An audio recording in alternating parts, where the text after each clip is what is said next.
Excuse you. Not look at me with my boob out. I've been getting asked a lot lately on how to limit out easier. And here are some of the 5 things. The first one is pretty obvious. Everyone talks about it. It's scouting. You got to put in the drive time and figure out where the birds are.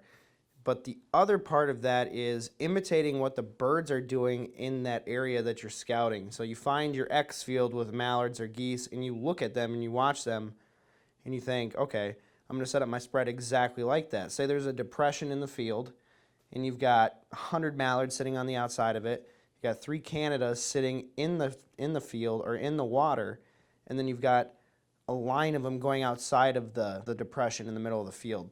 No pattern that any decoy setup would ever put out. Nobody would ever put up that decoy placement. However, if that's what the birds are doing, that's what they're used to seeing, that's what you should be doing in the field instead of setting out 10 dozen decoys just in a random like W or a U. You need to imitate what they're doing and why they're doing it. Second thing is for water hunting. Everyone's throwing out mojos. Everyone's throwing out lucky ducks. Everyone's throwing out all these spinning wing decoys. What I've started to notice is that they're starting to get weary of it. And that brings me to my next thing is jerk rigs. No one in Minnesota uses a jerk rig. I've never come across another hunter using a jerk rig, yet I always have 2 in my boat, just in case.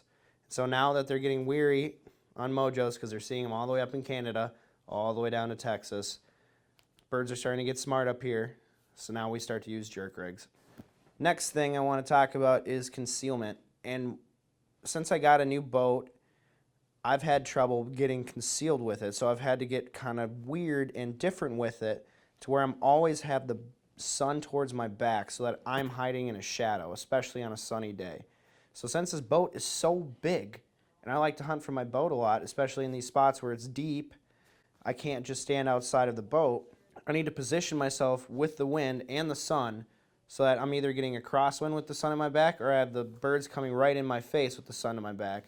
I always have to have that sun in my back though, because I can't conceal myself with bending cattails over the boat. You know, there's not enough cattails, there's not enough of anything. So that's the biggest thing is concealment. Whether you're in a boat, out of a boat, or you have a boat blind, you need to match the surrounding area. Whether you're in a field, concealment is huge. So the biggest thing that I've found in the blind this year is people moving when birds are working or when they're coming in. And that's what I've noticed. Why birds are flaring is because of movement. You could be in the middle of the field lying down. And as long as you're not moving until it's ready to shoot, you'll notice that birds will come all the way and you'll think, oh, that was just a stupid bird. But it's happened so many times to me where I'm in the middle of the decoys retrieving a dead bird and 4 ducks are coming in. They're locked up and ready to be killed. And I'm just standing like this in the water and I'm calling like this, and then they'll pretty much land on top of me. But if you're completely concealed in a boat blind or something like that, or behind a panel blind and you're moving like this, you're doing that, they can see that. And they always do, I swear to God. So that's what I've been working on with everyone I've been hunting with this year is do not move at all. Birds are working, don't move. Birds are decoying, don't move. It's the biggest thing. I've always found that when I'm hunting by myself, I limit out really fast and really easy. It's because I'm never moving in the blind. So that's the 4th and most important thing that I think on this list, top 5 reasons to limit out. Number 5, when and how to call. This is so huge, it's unbelievable. What I've found this year for ducks, especially ducks, is feed chuckles and greeting calls. That's it. No high balls, no like fancy shit. I haven't even been Cajun squealing once this year. I mean, I do it when they're really weary and we don't have a lot of wind. But the only thing I've been doing this year is waiting for them to come in. They're checking out the decoys. Then they start to veer off a little bit. And that's when I'll hit them with a really hard, nasty, meaty greeting call. That meaty, nasty, super loud greeting call has been just decoying ducks all year, from the first day to now. So knowing when to call them and how to call them is so huge. But I mean, all they want to hear is ducks eating right now up here in Minnesota because it's cold now. It's the first year we actually have a really good migration, so they're hungry when they're coming down that flyway. or they're trying to get a drink of water because they've been feeding all day because we've had a full moon the last couple days.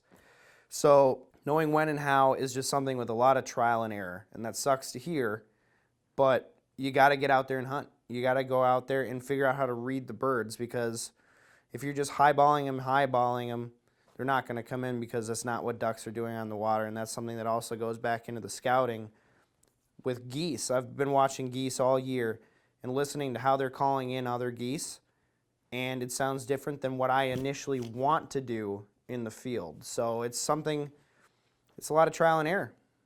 So 1, scouting and imitating what they're looking like where you're going to be hunting. 2, providing real motion, unlike any other hunter out there just using motions by using a jerk rig.